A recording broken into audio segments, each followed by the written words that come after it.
Hello, it's the beautiful game. Welcome. Edgar and of course Hafiz are here with me. And let's get straight into it, guys.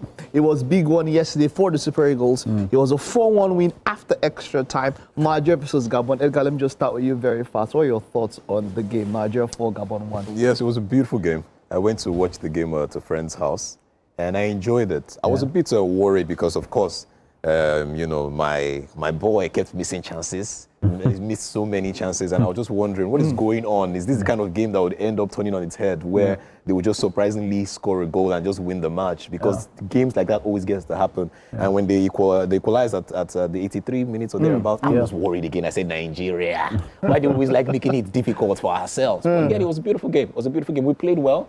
Even if we did not get the chance to train as much as we wanted to, I feel like the attempts that we made, the gameplay, Iwobi was brilliant. Osimhen was okay as well. He wasn't his best. It wasn't his best game, but I loved it. I enjoyed it. All right, let's take a look at the stats here. Apart from possession, we absolutely dominated the game. That's Super Eagles dominated the game. I didn't expect us to dominate that much. We're Gabon a little bit too respectful or too fearful. Yeah, I think it was just a case of the Super Eagles building on from that performance of, against Benin Republic. You know, we asked for that. We said if they can do that. And the Beninois, they've also shown that they can concede. I mean, I know they scored 22 goals, but they conceded 9. Gabonese, yeah. Yeah, the Gabonese, sorry, not the Beninois this time. And the effect of that, high attacking performance, it came into play. But then we kept on missing chances. And 15 shots, 12 on target. I mean, it shows that that quality, that attack that Eric Chell has been trying to build and improve actually came on, even though the usual suspects did not deliver, the likes of Chukwueze and Lookman. But when they were taking off, the subs came in and Eduke, did well for themselves. You mentioned something, the strike. It seemed it didn't affect the boys. They missed 1-2 training sessions, but it seems they went ahead. Was that strike justified? No, it wasn't. It wasn't because, again, it's never just about one game. Okay. You need the synergy. You need the team to understand their game plan better. I always complain that African football sometimes you can always get the best games without even training sometimes. Yeah. But I feel like for a competition where you have to play 2, 3, or 4 games, you need to train. You need to understand things. You need to try things around. All right. And again, Aubameyang was not his day.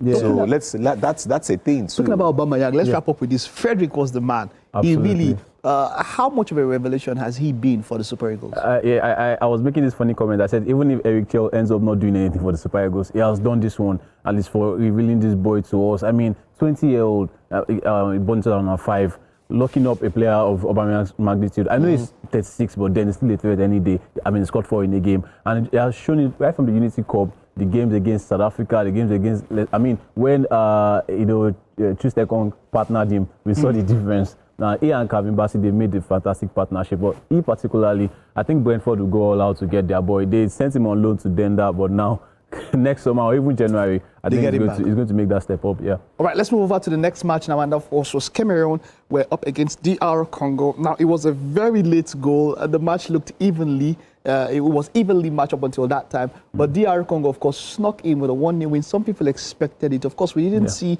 Zambo Anguissa, who, of course, is injured and will not even be at AFCON.